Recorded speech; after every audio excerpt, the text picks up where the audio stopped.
Hello, class of 2011. We can feel your pride in the room.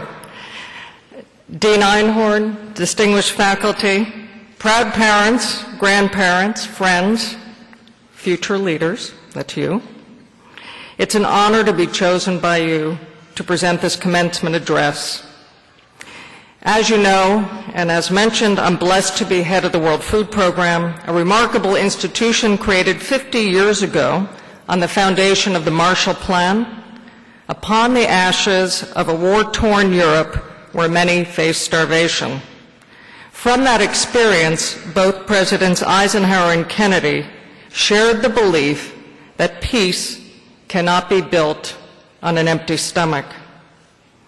This is no less true today, where the abject frustration of Mohammed Bouazizi, a vegetable seller whose self-immolation lit a flame across the world, fueled by the frustrations of the hardworking who have been entrapped in abjectly disabling environments. As a graduate of SAIS, you will inherit the mantle passed down by founders Paul Nitze and Christian Herter, who also recognized that the post-World War II world would require a new generation of diplomats, policymakers, and leaders with a new set of political and economic skills. Boy, were they visionaries. And Dean Einhorn, under your leadership, this dream is being fulfilled. I think even Christian Herter and Paul Nitze would be astounded by the global reach of this class. You come from 50 different countries, representing an array of cultural, religious, and ethnic fabric of our world. And look at all these fabulous women. Congratulations.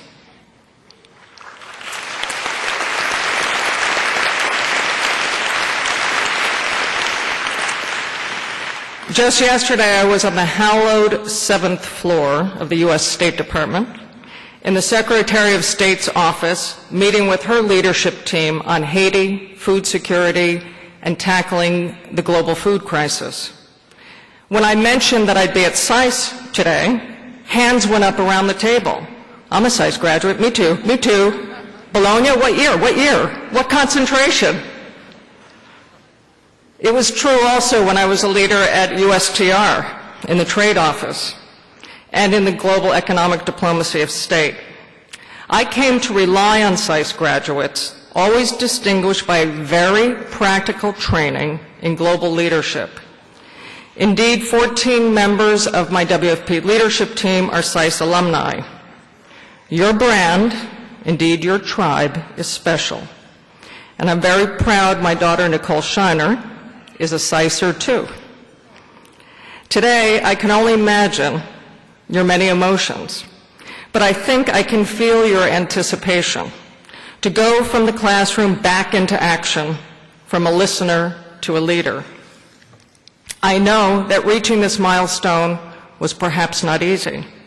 It was built upon countless nights spent studying rather than sleeping or partying, weekends writing papers, and perhaps an accumulated 20 years or more of classes, homework, assignments, hard work, and financial investment.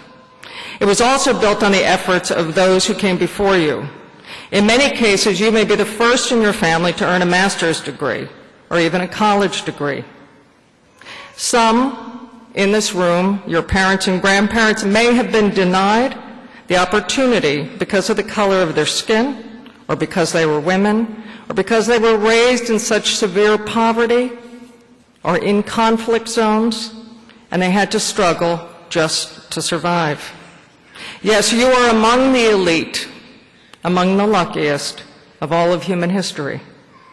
Even today, less than 7% of the people in the world have a college degree of any kind. There is a story behind each of you, of someone who believed in you, invested in you. Perhaps a parent or a grandparent. Raise your hands. We're the parents and the grandparents. So many of you.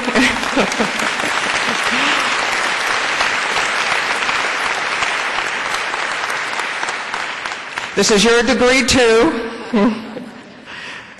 Yes, I heard it. Perhaps some had to leave their homeland to give you the dream that they would have wanted in their own life. Now that you have completed your language proficiency examination, I know the favorite part for many of you, core exams, you are just one, hopefully brief speech away from being handed your degree. And the inevitable question is what comes next. Perhaps no other class since the founding of SAIS has stepped out into a world of greater change, of even hyper change. Just the past 20 weeks have unleashed a transformative revolution, sweeping away old structures, old mindsets, old certainties, and old moorings. Yes, we have reached a tipping point. The geopolitical puzzle pieces have been thrown up in the air. They are tumbling back to earth and will begin to create new formations. How will they come together? Will the new formations advance the aspirations, needs, and dignity of our world? Will it be a more equitable world of opportunity? Will it be a world tapping the talents of us all? Women, the marginalized, the oppressed, the hungry. Who will lead? What does it take to be a leader in a world where revolution is spread overnight via social media and risk is the new normal? What are the qualities that a leader must possess to guide constructive transformation in a flattened world? You are being launched into a world of questions. As Malcolm Gladwell outlined in his book, The Tipping Point, ideas can spread like epidemics. Yet today we have tipping points in search of leadership. The expectations of leadership are changing as fast as the Arab Spring is blooming. Many world leaders must be saying, "Who moved my cheese?" as the classic management book from the 90s put it. What worked in leadership even a few months ago is now considered hopelessly out of date, old style. Many who have yet to have even moved to email are no doubt demanding of their staffs, or maybe of their 12-year-olds, what is Twitter? What is Facebook? You have all studied the traits of leadership and been exposed to leaders. I would like to highlight what I see as the essential, non-negotiable elements of leadership in this era of hyper-connectedness. And perhaps you will add a few of them to your backpacks and briefcases as you go forward. First, I believe we're in an era where we will see the end of the boss, quote unquote. Your generation is turning the leadership pyramid, where power is retained in an ever narrowing, distinct top structure, upside down. Lesson number one is do not wait to be appointed boss to be a leader. For the millennia, the world has operated under a leadership model based on exclusivity, exclusive access to knowledge, to power, to bloodlines. One was able to lead and indeed control through exclusive access to information and exclusive access to powerful networks. All of that has changed in an era where information is a commodity and power networks can be formed virtually overnight from the bottom up. I was struck by this change when I stood on the border of Libya in a sea of 40,000 people who had just poured over the border. Frankly, even the humanitarians were caught behind the wave. There was no formal access to food, shelter, or water. The leaders of the Tulip Revolution, using Twitter and Facebook, had formed one of the most amazing citizen supply chains. Cars of bread, yogurt, every type of food were pouring in, blankets. And I stood there, the first leader from the UN to be there, and BBC wanted an interview. They were on deadline. And they said, "You must talk to us right now." And one of the leaders of the Tulip Revolution put his hand on my arm gently, and he said, "You must talk to us first before you talk to the world." And the BBC correspondent said, "But my deadline, in 30 seconds this has to go." And he said, "This is our revolution. You will talk to us first." And then he told me they were overwhelmed and they needed the help of the world, and that they would appreciate that message being taken. But what I understood from that moment is they were seizing their own destiny. In every aspect of our society, we are moving from the rigid, hierarchical top-down to one that is more flat, more flexible, and accessible. New technology has given voice to those who were voiceless. On that border, I received Twitter messages from people trapped in places in Libya without food. Those coordinates were passed on to our emergency structures. My leadership job today is not so much about telling people what to do. It is more about knowing how to tap into and guide the creativity and talent toward a bigger vision. Think of the leaders who have impressed you throughout history, the Rosa Parks, the Nelson Mandelas. They did not need Twitter or a tulip revolution to teach them this. None of them was the boss, but they all led right from where they are. The second I would like to point out is the trait that I find the most valuable in the work I do, to be a problem solver. The late John Gardner, the former Secretary of Health, Education, and Welfare under President Johnson, said, quote, "We are all faced with a series of great opportunities, brilliantly disguised as insoluble problems." It is said that in any given situation, any group of people, 90% will be following, 5% will be detracting, and 5% will be leaders.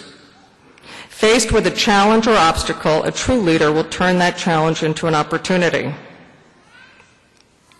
We are seeing this in our own work at the World Food Program, where we've instructed our leaders on the ground to take chronic cases of dependency and change them. And our team in Cameroon decided rather than passing out food aid, they would invest it and put it into mini food banks in 300 villages, working with women leadership groups there. Today, those food banks, where people can borrow food during the lean season and return it during harvest with about like a 3% addition, has broken the cycle of boom and bust hunger for the first time in decades or ever. And guess what? Last year I didn't have to bring food aid there, nor the year before. These new ideas that come from the bottom up are really changing the face of the type of work that we do. The third is the necessity to act without perfect knowledge. Nobel Prize laureate and early UN Secretary General Dag Hammarskjöld said, quote, "It is when we all play safe that we create a world of utmost insecurity. It is when we all play safe that fatality will lead us to our doom. It is in the dark shade of courage alone that the spell can be broken." True leaders must act. In this rapidly evolving information age, sometimes it's just as much a problem dealing with too much information rather than not enough. A leader must be able to gather information quickly, prioritize it, and then act. Then it is critical to have the feedback loop to correct course quickly and decisively. In Haiti, WFP worked with an international network of crisis mappers who leveraged their combined power of social networks, such as Twitter, mobile phones, and mapping technology, enabling citizens to help themselves in disaster. These are the new models. The fourth I would mention is be passionately curious. Ask questions, and then ask more questions. I always say there are only three important things to know. Where are we today? Where do we need to go to? And how do we get there? This can apply to your own life as well as to ending such issues such as world hunger. One of the most dangerous attitudes that I see is when people feel they have to prove how smart they are. I've sat in critical meetings where I think this is driven more, not so much by arrogance, as an almost premortal fear of revealing ignorance or not knowing it all. Perhaps because of my reporter training, I just ask a lot of questions. And I'm never afraid to reveal my ignorance, and I think this is a powerful way to learn. I went to a village in Pakistan during the high-level panel on how effective the UN is, and the UN had invested much money in this post-earthquake village, and yet people weren't using the services. So I said, let me gather the women, and I sat down with them, and I said, if you had a magic wand and could have one wish, what would it be? And all the women shouted out at the same time, our buffalo. We want our buffalo. And it turns out during the earthquake, the village lost its only buffalo, which was the source of all the food for the nursing mothers and the new babies. And so a big health facility was built with all sorts of equipment and pharmaceuticals and everything to help them, but they just wanted their buffalo. It's how they knew how to manage their problem. It turns out it would cost $1,000 for that buffalo. And when I mentioned this in a speech in Washington, people contributed the money and that buffalo went up there, and the women now are back to doing that. But we have to ask and we have to be able to listen. So please keep asking questions. The fifth is also to question the conventional wisdom. As Admiral Rickover said, all new ideas begin in a non-conforming mind that questions some tenet of conventional wisdom. At the World Food Program, I have banned the words, that is not the way we do things. My favorite quote is by Einstein, who says the definition of insanity is to do the same thing over and over again and expect a different result. It is very critical for our institutions and those you will work with to remain relevant that we ask, how do we operate in a world that's changing? How do we change what we do to get different results? One of my most important books in my life is by Clayton Christensen of Harvard. It's called The Innovator's Dilemma, When New Technologies Cause Great Firms to Fail. And it tells the story of the ice company in northeast United States that didn't pay attention when refrigeration came in, and then found out one day they had no business left and it collapsed.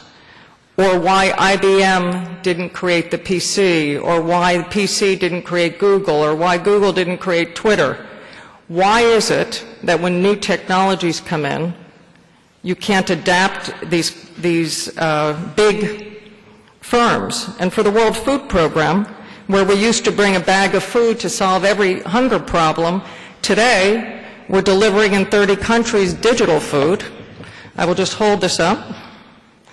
This is now the face of food aid in many countries where there's food on the shelves, but people can't afford the food. And people can take this card and swipe it at a store and get locally produced food. And it gives these little shops businesses. It gives the farmers business. I have to say, I sat in a meeting with my very creative young team who came to me and said, let's deliver digital food. And I said, I'm sorry, how does food pop out of a phone? But I had to be willing to reveal that ignorance. But these transformations now are defining the world, and I know it is the place you're comfortable, and please bring that with you where you're going. And the sixth I will mention is plan and strategize, but make it flexible and modular. Sun Tzu said, quote, tactics without strategy are the noise before defeat. And today in the world, I know we have some military here, we see a lot of ready, fire, aim. It's very important we know where we're headed, even when things are changing very quickly. But what we have found is you have to keep your strategies flexible. No 5-year plans, no 20-year plans. You have to adapt quickly. And in fact, some days at WFP we're adapting by the hour, given the food crisis and the changes in the world. And finally, be opportunistic. Benjamin Disraeli said, the secret of success in life is for men to be ready for his opportunity when it comes, and women. Leaders recognize the unique window of opportunity before them and respond accordingly. The ancient Greeks had a word to capture this, kairos, meaning the opportune moment. The Greeks believed that such an opportunity had to be grasped, otherwise the moment would be gone forever. So be proactive in creating your opportunities. If there's one single piece of advice I would offer you, it is this. Don't choose a job, choose to work with a great leader. Find mentors. My career has ranged across many pillars, but the choices I made were based on the opportunity to work with someone who could teach me how to lead in the world and how to expand my mind and opportunity. When Paul Nietzsche was asked in an interview by the American Academy of Achievement about all the contributions he had made during his career, his laconic reply was the following, quote, "I have been around at a time when important things needed to be done." This was a man who had the foresight to conclude that a massive aid program would be necessary to avert an international financial crisis, recognizing the unique opportunity with the Marshall Plan. Well, all of you graduate today at a time when something important needs to be done. It is the same type of era that Paul Nietzsche faced when he dreamed of this institution. Get in the closest proximity you can to a leader you admire. Study them, take initiative, lead from the bottom, treat all with respect, kindness, and as a potential source of brilliance. The rest, I know, will follow. Ray Kurzweil, a futurist and inventor of disruptive technologies, was quoted in Time magazine at the end of last year saying, quote, "We are the species that goes beyond our limitations. We didn't stay on the ground. We didn't stay on the planet. Our species always transcends." Lead, transcend, graduate, celebrate. I look forward to collaborating with all of you on the front lines of today's biggest challenges. For today, you have become something very esteemed. You have become a SAIS graduate. Congratulations.